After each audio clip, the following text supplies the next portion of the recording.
Welcome to episode number 29 of the First Responder Wellness Podcast. I'm so excited that you've joined us for the show. Thanks for being here, and thanks for taking care of yourself and making progress in your personal development. And that's what this program is all about. We want to bring shows to you to help you improve your life, to help you grow toward the person you want to become. So my name is Conrad Weaver, and I'm so grateful to be here, grateful to be a part of this program. Thanks for taking time to listen and to watch this podcast. I really appreciate it. So today I have Jim Starlin on the program. Jim is the CEO and founder of the Team Alpha Critical Incident Diffusion Unit. That's a really mouthful.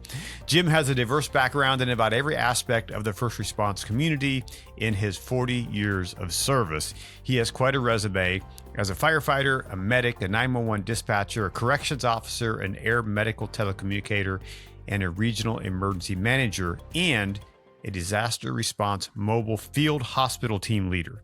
Jim's now retired from serving as a first responder directly, but he has recently dedicated himself to the care for the caregivers by focusing on their mental wellness. Stay tuned for this conversation as we talk about his idea for a rapid response team who will provide mental health care on active scenes while the trauma is still fresh and manageable. So it's going to be an interesting conversation. Hey, thanks so much for listening to the podcast, and I'm so grateful for everyone who's joining us on our YouTube channel and on all the social media sites and the podcast channels. If you're on a podcast app, like an audio app like Apple Podcasts, I want to invite you to join us on YouTube, where you can watch this interview and all the others. Plus, we have a ton of additional content, including my series recap from my coast-to-coast bicycle tour this past summer. So come on over and subscribe to the Wellness channel on YouTube, and I'll see you there. So thanks again for listening and for watching. And now here's my conversation with Jim Starlin. Well, Jim, welcome to the First Responder Wellness Podcast. Thanks so much for joining me today. How are you doing? We're doing well. It's a beautiful day in the neighborhood, so we're doing well. Thank you for having me. Yeah. So where exactly is your neighborhood? You're in the Carolinas, I believe? I'm in Mebane, North Carolina. It's a little town between Winston-Salem and Raleigh. Growing exponentially, and got a lot of work to do here. Yeah. So tell me a little bit about your background. I know you've been in the fire service, apparently, because before we started recording, you said you've been to Emmitsburg, Maryland many times. So tell me a little bit about your first responder background. Well, so I grew up in a small town in northern Michigan, and this is going to tie into a little bit later conversation. Had a very tumultuous childhood. Became a first responder after a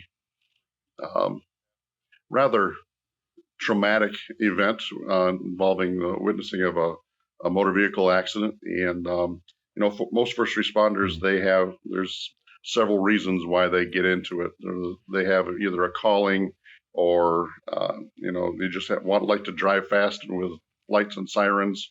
Or they're trying to right a wrong, and that happened to be my instance. I witnessed this, and I said to myself, I'm not going to be helpless in this situation anymore, because I ended up freezing on site for about 20 minutes, and I was out of it. And so I came back from our little vacation that I was on, and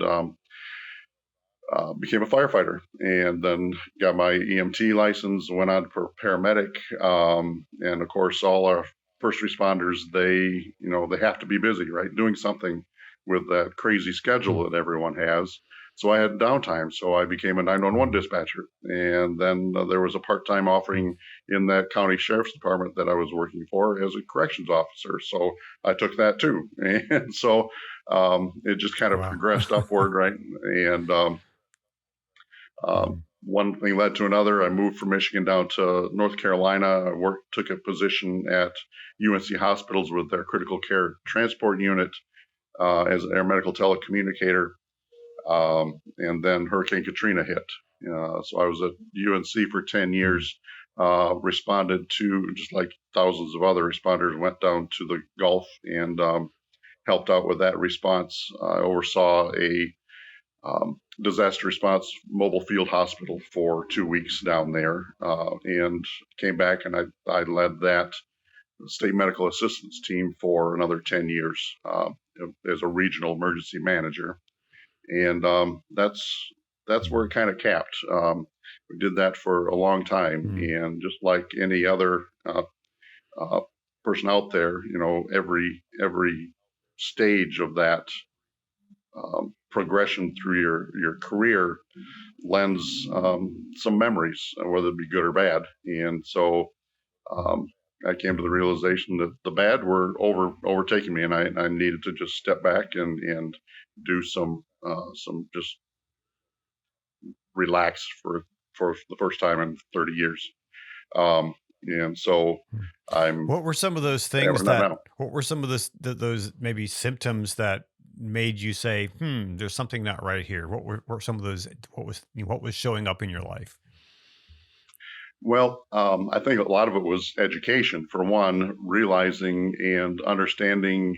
I took a CISM leadership course, and it actually opened my eyes to a lot of things that I was experiencing that I, like many, don't know that that's what's going on. And so I delved into that a little bit and a little bit more and a little bit more. And then in 2000, paramedic school, we spent a total of about 15 minutes talking about what was the job, what was the job, not just helping people, but how it impacted and how it was going to change our life. And,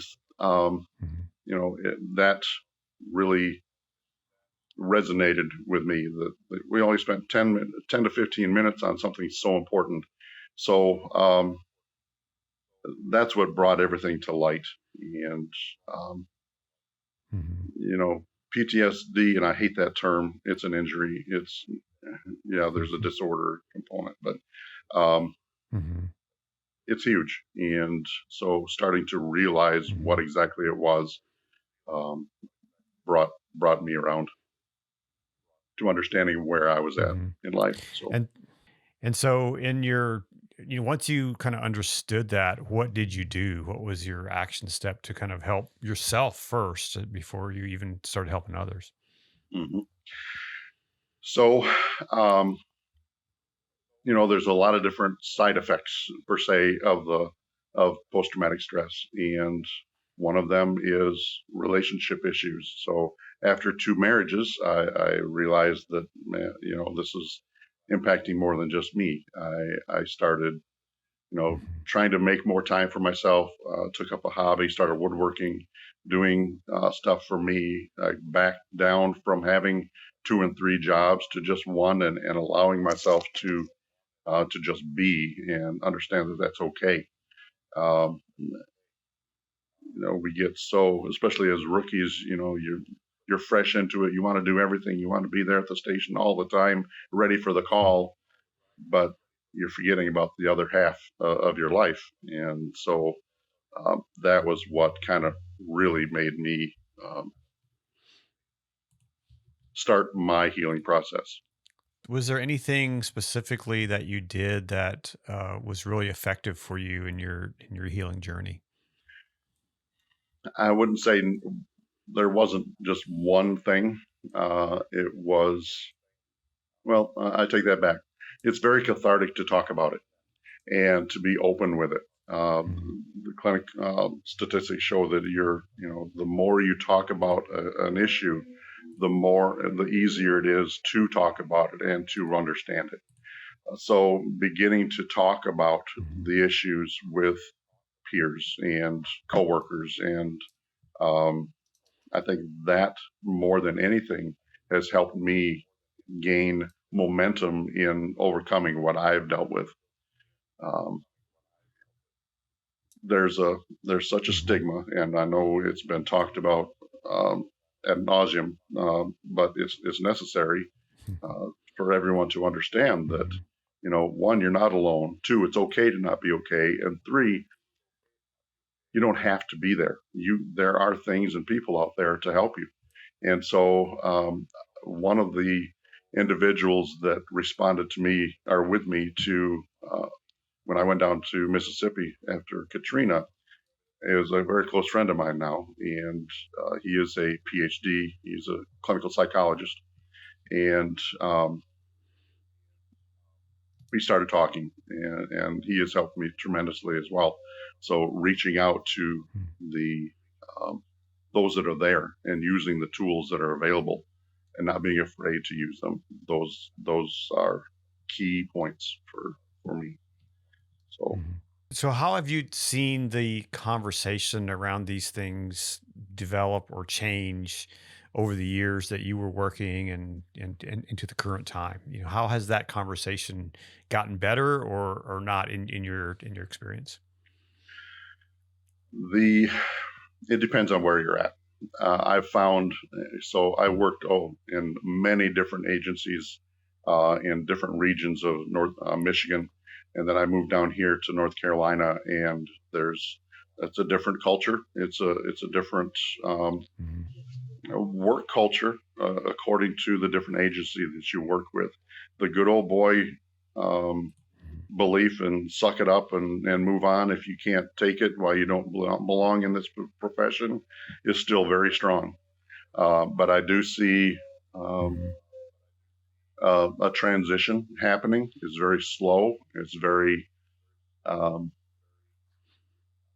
cautious in many ways, but I do see some positive changes coming, and that's what has to happen. There has to be a paradigm shift in being able to talk to somebody about it and not be chastised and blackballed because you're talking to somebody about it and it's bothering you. You know, I don't know, trigger alert, I don't know anybody out there that with any heart at all that wouldn't have a problem seeing some of the calls that we're on.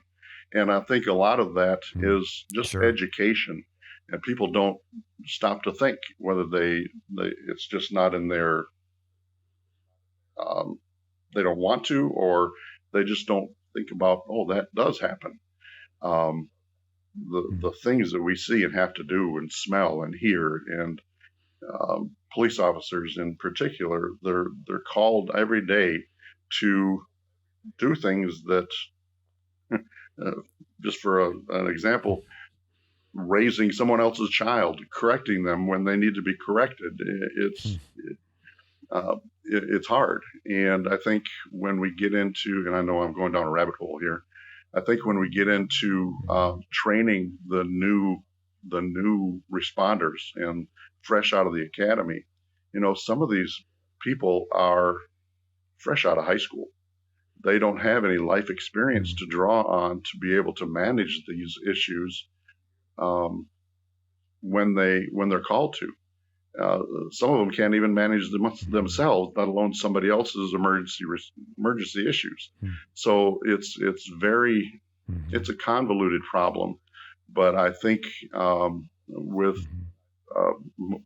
documentaries like yours and others that are coming out, it's making the general public more aware of actually what is entailed in this job, and that is paramount. We need public education. Yeah, you know, a few years ago, you know, when you talked about kind of helping to parent, you know, young people, a few years ago, I was working on a film about the opioid crisis, and I was doing some ride-alongs with a local sheriff's. He was a sergeant, the sheriff's department. And he told the story, and part of the film that I was producing, we told the story of this 17-year-old who, you know, you got addicted to heroin, and as I was, and we told that story, and she ended up passing away from an overdose at 17 years old. And so that was one part of the story, and I didn't realize that this sergeant was connected to that story until he told me one day that, yeah, I picked her up one day. She was arrested for, you know, she had, you know, paraphernalia on her. And so I was transporting her to the jail, to the juvenile center. And he said, I was just speaking to her about, you know, making good choices and, you know, this is not the way you want to live your life. And then it was a few months later, he said, I got the call that she had overdosed.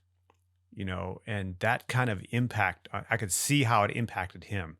He had tears in his eyes. Here's this big, tough, sergeant on the sheriff's department had tears in his eyes because it was Yeah. deeply effective. Here's someone he had a relationship with somewhat, as a cop and as someone he's Yeah. transporting, a young person, and now she was gone. And so Mhm. those kind of things can just weigh on someone, I'm sure. Oh, absolutely. And one of the things that is very unique about this profession, we are called to incidents that you go into this house with this family that is in dire straits, or else they wouldn't have called you. You become part of that family, whether you want to or not. You're in Hmm. that realm, and you're responding as the person that they called for help, as in dad helping, and that's you're part of that family. You can't just take that family away. So over the course of 20, 30 Hmm. years in this profession, you've got a big family out there, and every time those something Hmm. impacts, or you lose that patient, or one of them goes to jail, or suicide, or whatever, it pulls from you, and it totally Hmm. impacts you. So one of the Hmm. analogies that I use when I'm trying to describe um, psychological trauma to people is that um, I use it as a snowball. Every one of those traumas is a snowflake, and they culminate and they pull Hmm. together and they create a snowball. You want to stop that snowball before it becomes an avalanche and you can't control it. So that's why Hmm. I preach, preach, preach, preach, reach out, talk to people, so we can melt that snowball. Um, it's Hmm. it's difficult. So just for my clarification, are you retired now? Semi-retired from the response community. I have, like I said, I realized that I needed to take a step back for my own self and my son, and so I have gone a different route of helping the community. I formed Mm. an LLC and am working to not help the citizens per se, but to help first responders. It's called Mm. Team Alpha Critical Incident Diffusion Unit. And what we do, and this what we do, we're aiming to, we should have this operational by June 1st. Mm. It came as an epiphany to me one night that these post-traumatic stress, I said before, uh, it's an injury. It's a physiological injury Mhm. to the brain. So why are we not treating that as an injury? You treat a fractured femur Mm. immediately to minimize the trauma, to minimize the pain and the damage. Well, I can live without my leg. I can't live without my brain. So why are we not treating the brain injury Mhm. immediately? So what my Mm. movement, my LLC is, we will respond with a team of clinical professionals, mental health professionals, to the scene of these major incidents, whether it be a line of duty death, a mass casualty incident, whatever. Traumas are different for everyone. So we have a cadre of different scenarios that we could respond to, but we respond to be there on scene. We resolve to be there within an hour of the incident or being called. That gives the scene time to calm down and get secure if that's an issue. But it also gives the responders time Mhm. to start feeling right. So what we will do is we'll set up a Mm. responder rehab area. So refreshments, coffee, water, whatever is necessary, so that they can go over and just take a breather. But that responder rehab area will be manned by at least two clinicians doing Mm. some psychological triage, watching for signs of someone that's, and then the other clinicians will be in the unit, which will be 43-foot RV, fifth wheel RV. So we'll have two clinical areas in the facility, treating them immediately as opposed to letting them go down the road 6 months and letting that trauma seat and fester. So I think that we're going to be able to help a lot of individuals that way. It'll bridge several issues. You know, it will immediately start treating them. It will give them a continuum of care that CISM does not. CISM is good for a diffusion immediately, but then where do you go when the diffusion meeting is done? You go home to your family who has no clue about what's going on or what you're feeling, and trying to communicate that to your spouse is a lot of times just futile if you try at all, because most of us don't want to involve them. We want to protect them. Well, what does that do? That isolates us even further. So, and that familial relationship is stressed because of that component, the vicarious trauma that comes from that alone on the children, on your spouse. It's terrible, and so then that lends to another issue. But it will also, this team will also sidestep the intake process that most mental health clinicians require. So you acknowledge that there's a problem and you start seeking help. Okay, so that takes probably a week to find a list of clinicians that have availability and that might be a specialty area for responders and traumatic injuries. And then, okay, well, I can see you in 6 weeks. That doesn't help anybody except their billable hours, right? So this will sidestep that because they've already seen a clinician. They've went through that induction process, and the clinician understands because they're right there on scene. They know what he or she went through. They can start addressing the problem immediately. So I see it as a very progressive manner of trying to manage this issue. How do you get buy-in from local agencies? One, to say, hey, it's okay that you guys are on the scene, and two, to have those first responders to actually step into your unit and talk to someone. How do you get that kind of buy-in? That's a hurdle. And statistics, you have to throw statistics at the command and control and all the agency heads.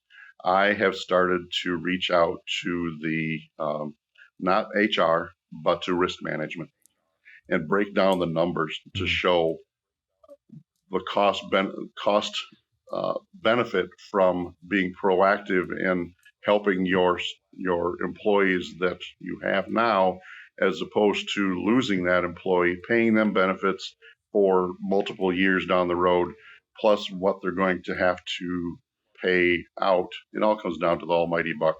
What they're going to have to pay out to hire, retrain, fill in on that shift, overtime, and all of the components that come in with hiring a new employee. It's huge. And so Sure. Appealing to their financial and liability aspect is the key, I think. And there is, like I said before, a movement to accept what we're trying to do. There is an understanding. And that is growing from the federal level all the way down to the small volunteer organizations. So I think a lot of that is through attrition. Some of the good old boys are retiring and moving on, and new blood gets in, and they see this and they understand it more, and they're they're willing to feel and to allow others to feel, and that's important. So I think that's the key. So is this what you're offering? Is this something that is you're just providing at no charge to these agencies? It's a free service for them. What's that look like? Yeah. So it's a tiered response according to the size of it's the situation, the incident. There is a fee involved, and I toyed with that initially. I thought about seeking grants, and I still am, but for other reasons. But if you get a volunteer, I've managed volunteers for years. And if you get a volunteer that's handed everything, they don't have to put anything into it. They're not going to appreciate it, and they're not going to use that in their. So, I think in the business aspect of this, they expect you get what you pay for.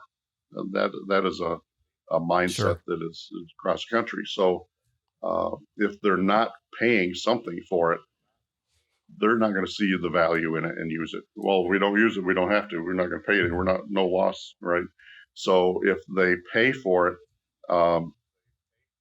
they're going to expect more, and they're also going to allow their employees to take advantage of it.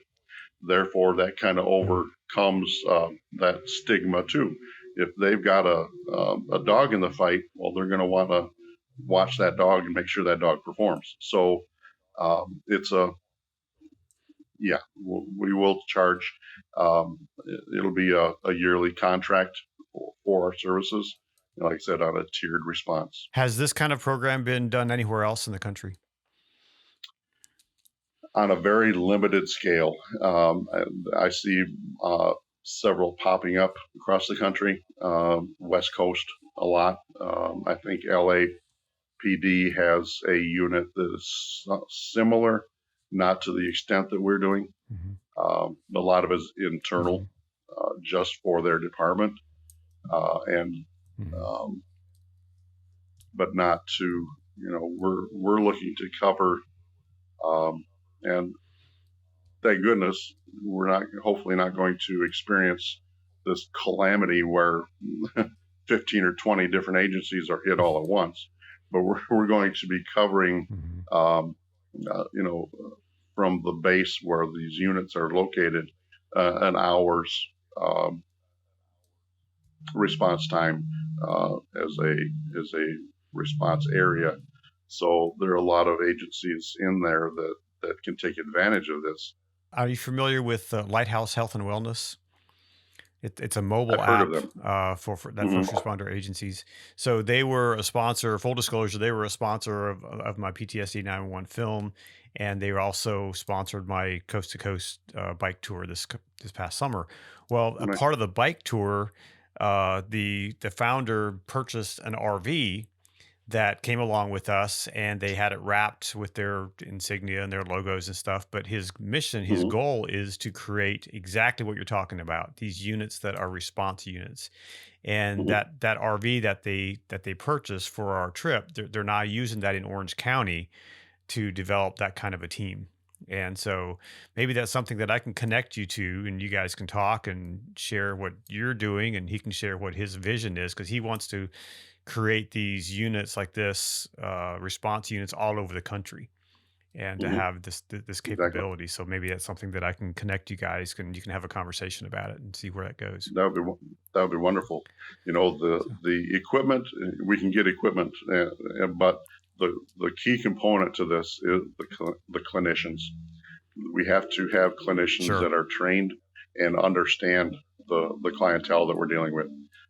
That trust issue is paramount, and if you don't have that, the program won't succeed. So yes, I'd love to speak with them and share successes and failures, because we learn from each other, and we want to make this as successful as possible. And I think that's another key component to treating this problem, in that the psychological community sometimes, and I may be taking a dark turn on this, but sometimes I don't know whether the psychological community really wants to cure the problem.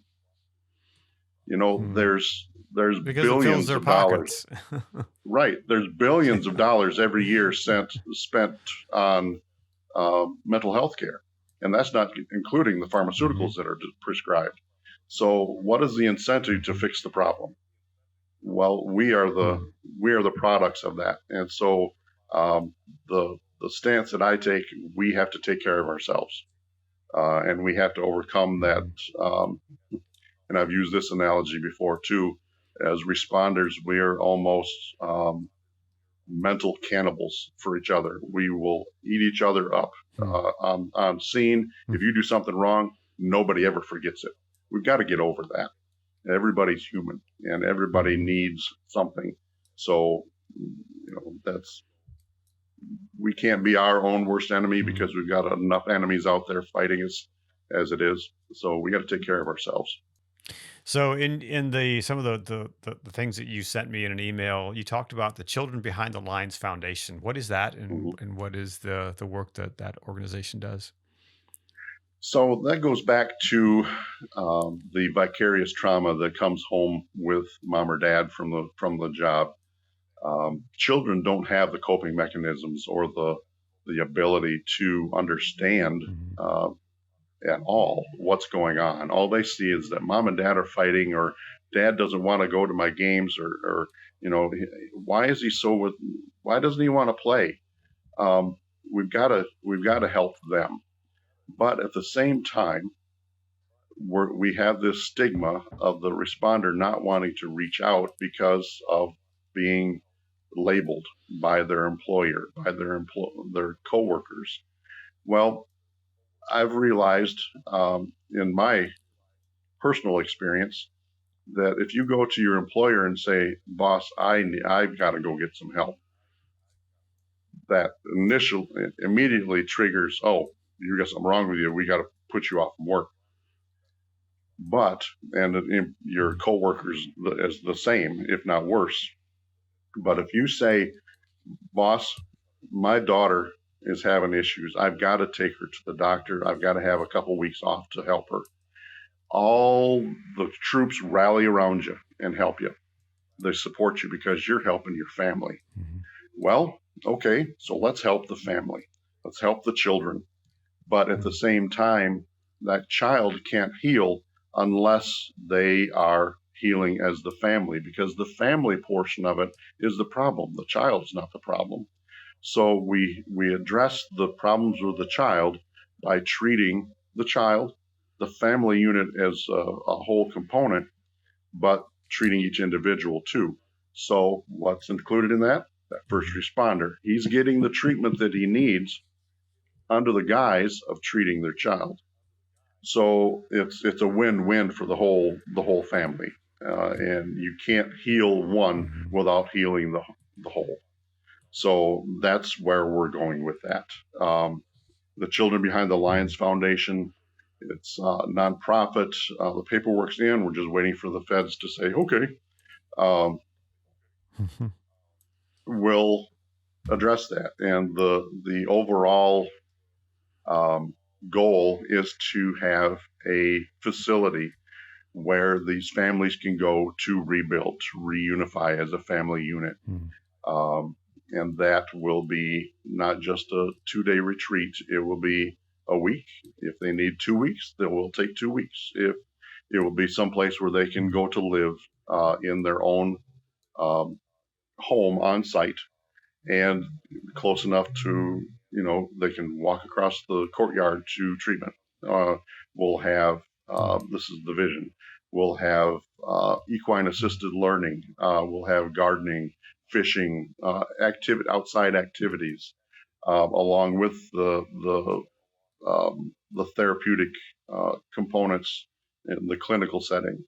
But it's not going to be this sterile, you say mental health, everybody envisions a mental health ward. Everybody's in, Right. rubber rooms. No, this is going to be something relaxing. I want log cabins. They're calming. They're soothing. You walk into a log home and you can't help but, unless you're allergic to wood, you can't help but say, "Oh, yeah." So that's what we need. Yeah. We need something to give them a break, and it's got to be remote enough to where the responder with his little miniature on his hip doesn't have an opportunity to make another call. It's going to be remote, with enough land around that it's quiet. There's no road noise. There's no airplanes flying over. So that they can truly concentrate on each other. That's the goal of the children behind the lines. Wow, that's pretty ambitious, and that sounds like an amazing thing. And it looks like you're kind of tackling two different things. And so, how are you going to spend your time with all this? I guess fundraising for one thing. That's a lot. Community education, Yeah. outreach, um, Hmm. fundraising uh, in the mix, and all of the above. Really, it's going to take, Hmm. unfortunately, a lot of money, but it's out there. Yeah. We just have to reach the right Hmm. person and make them understand the importance of this. And our Hmm. infrastructure as a nation depends on our first responders. And so, just for example, NASCAR. NASCAR, they can't operate. They cannot turn a wheel unless there's emergency staff on site. Well, Hmm. you're relying on us for a lot of money coming in, a lot of revenue. So, come on out and help us. So, Yeah, yeah, for that's sure. that's how we're spending our time. Wow. This is amazing. The work that you're doing. There's another thing you listed here. You said, "Let's do coffee." Is that just time for first responders to connect with each other? What's that all about? We, well, there's so many first responders out there that are ex-military. It's just a natural progression Mm, from the military service to back into civilian life. Well, they take over and they become police officers, or the corpsmen become medics, mhm, and so there's that commonality there. Let's Do Coffee is I've teamed up with the American Legion here in town, and once a month, um, third Thursday of the month, we just have coffee and donuts. We just pull everybody that wants to come, just come in and sit and talk to people that you can relate to, and bridging that mm, gap per se. I'm in the process of working with our local police chief to and the commander of the local post, the American Legion post, to generate a list of members and ex-military, uh, disabled vets, or whomever that are, and I don't like using this term, but it's so descriptive of the problem. Shut-ins. They don't go out. They don't want to. mm, They don't feel that they can mhm, uh, fit into society anymore. Develop a list of those gentlemen or ladies and gentlemen that just need to get out, uh, and work with mm, the police chief and the EMS to go pick them up and bring them in for coffee. That mm, bridging that gap there shows. If mhm, I was in the shoes of that individual that didn't feel that they could fit into society, having an officer take the time out of his day to come out and just take a ride, go in and have coffee. The relationship that's built in mm, that car in that 15, 20-minute drive can make all the difference in the world. mm, Um, and so that's the goal of that, just to bring people together, give them an out, to to be able to talk to somebody. I know most will not, um, but I've had some success stories. So that's been mm. we've been doing that for almost 2 years now, and it's growing. So That's encouraging. That's awesome. So, what's something that a first responder, perhaps they're watching or listening, and they're like, you know what, I think I may be where Jim was, where I kind of noticing something going on in my life. What's a good first step for them to kind of walk toward that journey to a better place? Don't be afraid to talk about it. It's not going to, you're not going to get well or get better or be in a better spot if nobody else knows about it. Don't isolate. Mhm. Reach out to those that might not understand. Explain it, and don't hold back. A lot of the reason that the community doesn't understand what we're going through is because we don't tell them. So, Mhm. talk about it, and you don't have to be graphic, but there's ways to tell people what you experienced without grossing them out and turning them off. This whole problem Mhm. is this white elephant that nobody wants to dance with at the party. We've got to make people aware, and so reach out to those that um, are out there to help and support you.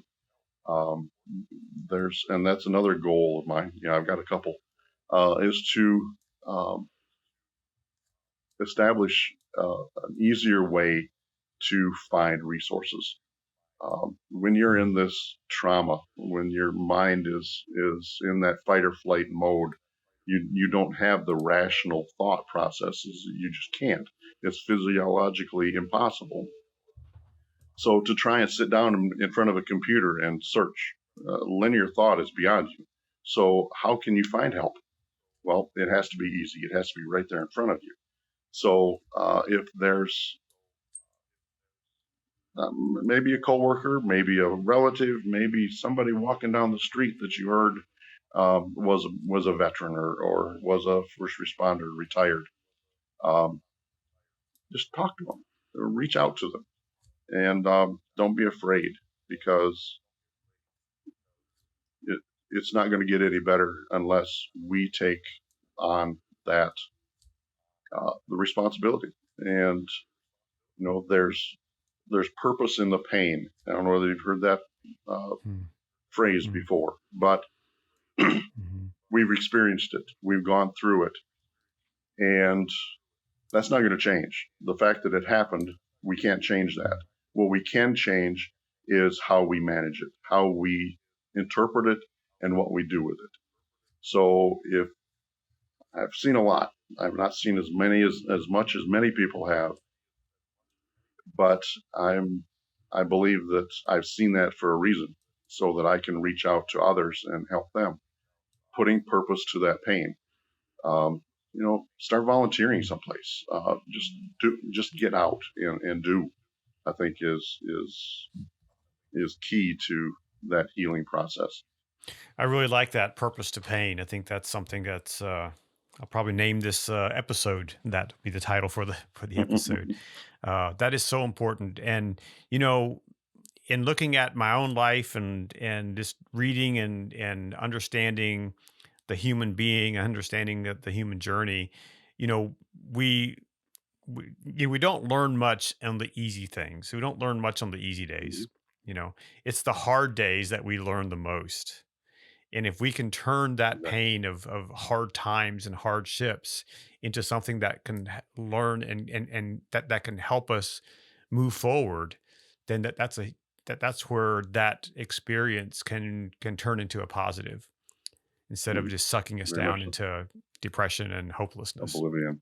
I was Yeah. told throughout my journey through school, you can't learn unless you make a mistake, but you got to capitalize on it and Hmm. correct it and move on. So these issues that we're dealing with might not necessarily be mistakes, the underrating cause, but we can learn from the negative impact that has happened to us and grow from that. Hmm. So, and that's on us to grow and take that and move forward. Awesome. Well, is there anything else that you want to share as we wrap up here? Is there anything else you want to that's front of mind for you? I just really appreciate the opportunity to do this, and um, I applaud you for your work. It's so important to reach out and to spread this information. And like I said, community education is paramount. We have to be proactive and letting people know, or else nothing is ever going to change. So again, I thank you for this opportunity. Thanks, Jim, for spending time with me on the podcast today. I really appreciate it. And I look forward to seeing what you guys do in working to bring like a critical response team right to the scene. I'm really excited about that and seeing how that develops. And big thanks to all of you who have taken time to listen, to watch, and especially those of you who have left a review. I really appreciate it. And if you haven't left a review, please do so. I really want to hear from you to know what you enjoy, what you don't enjoy, so that I can produce better content for you in the future. So thanks so much for leaving those reviews. And remember, you are not alone. If you need someone to talk to and you don't know where you can turn, you can dial 988 for help. So be sure to tune in next week for another interview with an amazing first responder leader. And until then, be well, take care of yourself and those around you, and go out and do something great in the world.